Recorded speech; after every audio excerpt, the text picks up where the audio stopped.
All right, so here's the problem. You're driving your E46, all the lights come on your dash, your headlights start to flicker, and the car eventually dies out. You think to yourself, the alternator isn't charging, uh, isn't putting out power or charging the battery, and that causes the car to die.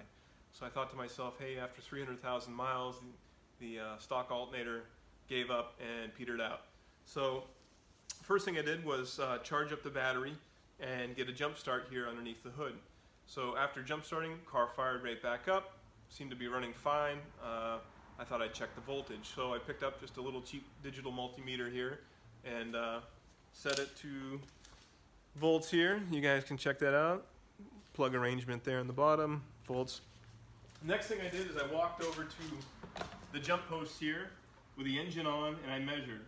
And I was seeing 14.2 volts. And I thought, well, that's kind of weird. So the alternator is putting out 14.2 volts, but the car's dying. So a little while later, after going back and forth thinking on a few things, I checked the voltage again with the engine on, and I saw battery voltage. So 12, then 11 and a half, 11, car started to sputter and die out. So I thought, oh, you know, the alternator's not energizing. I didn't have a way to bench test the alternator. So I just said, you know, I'm just going to go out and get an alternator and put it behind me. Installed the alternator, went pretty smooth. Had to jump start the car again, and I thought maybe the battery was just low, and the car fired right up and then slowly died down again. Same thing, measuring voltage from the jump points underneath the engine bay. Initially, I'd see like 14.2 volts coming from the alternator, and then I would see battery voltage, and it would go down and down and down and die. So I thought, all right, the next step, we'll run around here. Next step, we'll run to the back of the car, and we'll check the battery. All right, so essentially what you can do is you can set your multimeter here to ohms. Again, that's the setup. And essentially how this works is this will tell you if there's a short in your setup here. And if you touch them together, you see it locks down to 0 there. So that's what I did. No good way to show you, I'm sure, here.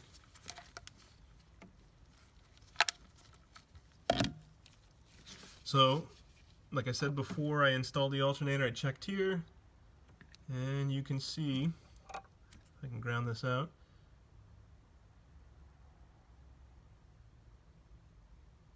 goes down to 0, right? So I knew that was alright. So then I did the same thing with the engine off, obviously, the battery unplugged.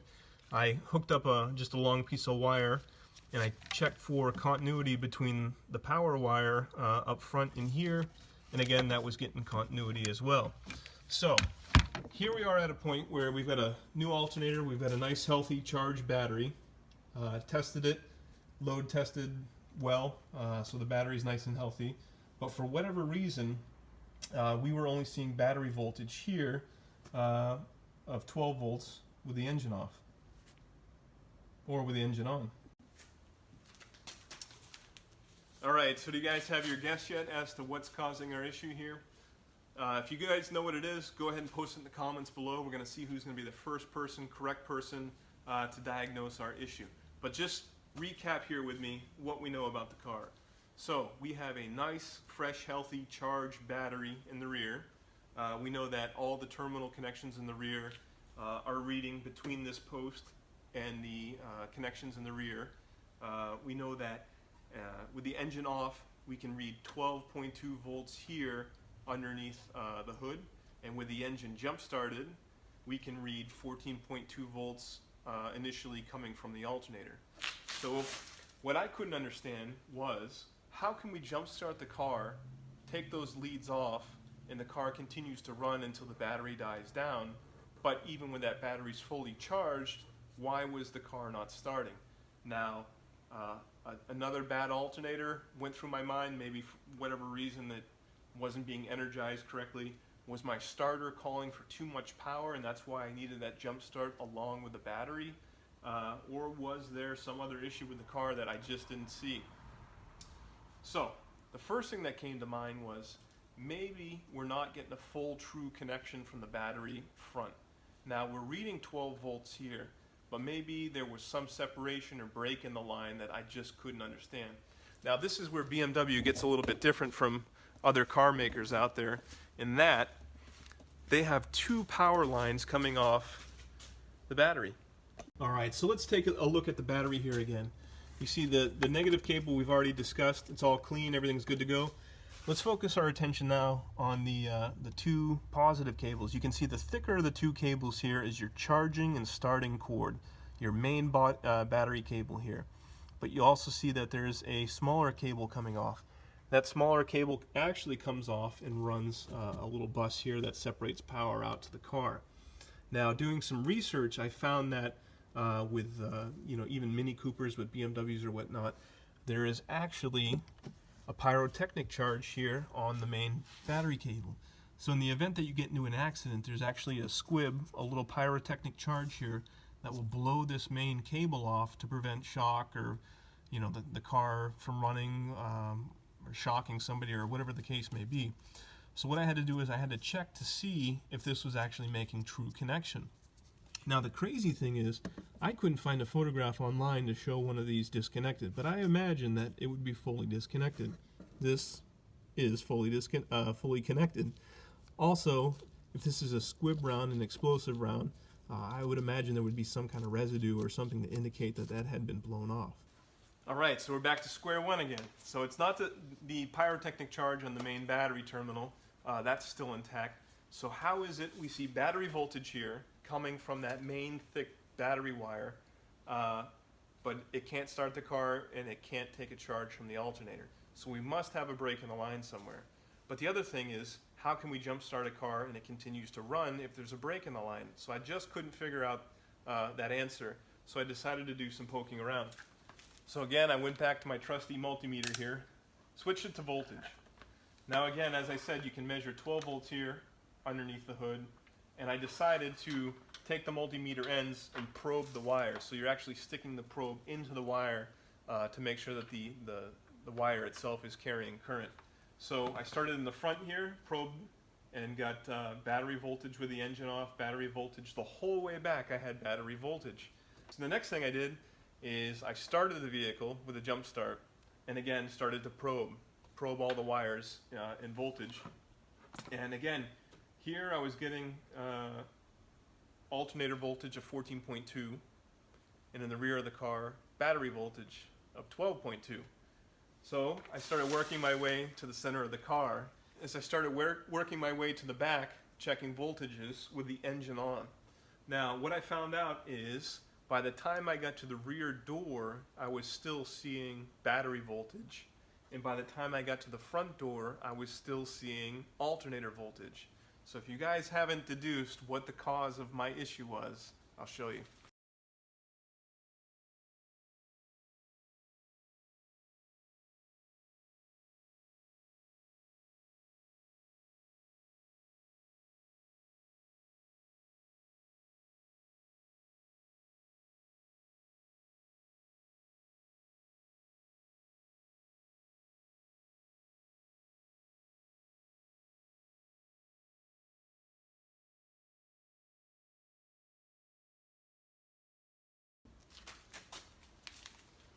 So as you can see, this connection is insanely corroded. It almost looks burnt the whole way around. The outer casing is actually crystallized to a certain extent here. The crazy thing is, when I would measure for continuity between the wire, I checked for ground, thinking maybe this wire had shorted out or chafed on something on the floor to cause it to do whatever it is this thing did. But I wasn't getting continuity. That meant that this wire was not chafing against metal. It wasn't shorting out. It wasn't grounding out. Now this is where it gets crazy. So like 100 times before, I have said that measuring here, we had battery voltage and alternator voltage measured at this jump point. The reason is that these last few strands were connecting and making a complete circuit. So, we were able to read battery voltage up here, but the fact that, 99% of this cable has been corroded away, it didn't have enough cable to pull the amps from the batteries to start the vehicle, nor did it have enough cable to supply the alternator voltage to charge up the battery. Now the even crazier thing is, like I said, I've owned this car for 12 years now. Up until just the other day, this car would start every single time. It's probably one of the quickest starting cars I've ever driven. But all of that amperage to start that car was only traveling between these few lines. It's the craziest thing. So for those of you guys that answered the question correctly in the comments below, my hat's off to you. The biggest problem I had with this is tracking down just where that break was. I went through a dozen times cleaning contacts and terminals and things like that to make sure that that wasn't the cause of power not getting through. So now we got to repair it. So now I'm going to walk you guys how we're going to... So now we got to repair it. So now I'm going to walk you guys through the repair we're going to do. So unfortunately, I don't have access to a whole replacement harness. Additionally, you've got to pull out all of your seats and carpet to run a new wire through there. So what I have in its place is some 2/0 gauge cable here with some very, very beefy electrical connections on the end there, and a special tool which is going to crimp down that connection here. So essentially what we're going to do is we're going to splice this in, we're going to insulate this as best we can, and then we're going to wrap it in some corrugated plastic to keep it from chafing or rubbing or...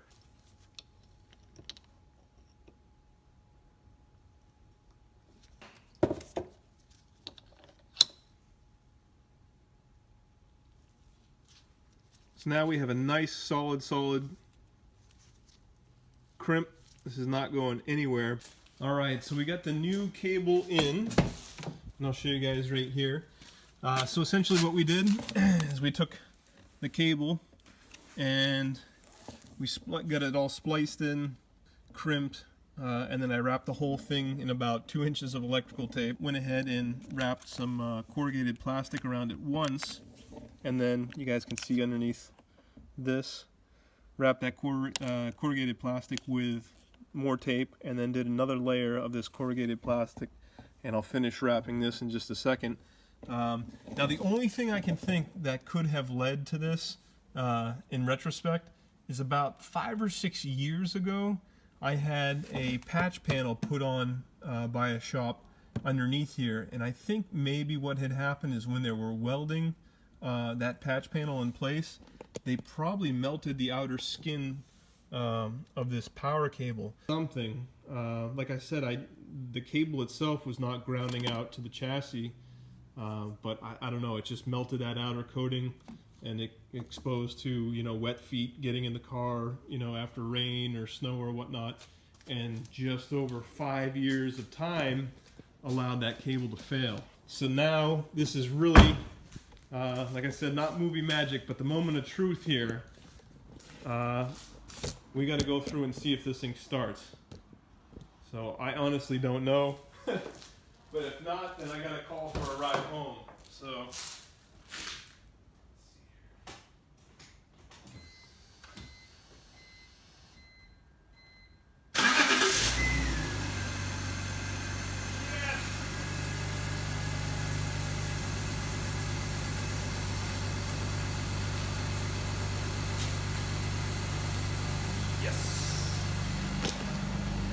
Alright, so as you can see in the car here, we're going to have a bunch of lights on the dash, and these ABS lights and things like that are going to go off with the vehicle having moved a bit, so it's just going to calibrate. And then of course we've got to set the clock. I don't even know what time it is, like 11 o'clock at here. But let's see here. So those of you who don't know, what's this? It is currently 10:30. I'll hold this to the left and way off. Alright, so that is how I tracked down and repaired what ultimately ended up being a battery cable issue, albeit kind of a crazy one, just based on the amount of corrosion that cable had. It had to be doing that for a couple of years, and the fact that those 4 or 5 strands of wire that were still connected were enough to start the car and charge the car. I mean, it's crazy to think how long it's been like that. But luckily everything's sorted. It's like I said, it's 10:30 right now at night, so I'm going to leave the interior rebuild portion to another time. But like I said in the beginning of the video, if you guys have questions or comments, or maybe a repair, something that you guys would like to see happen, let me know. If a live chat is something you guys want to do in the future as well, let me know. But as for now, thanks for watching. I'm going to eat some food and go to bed. So see you guys next time.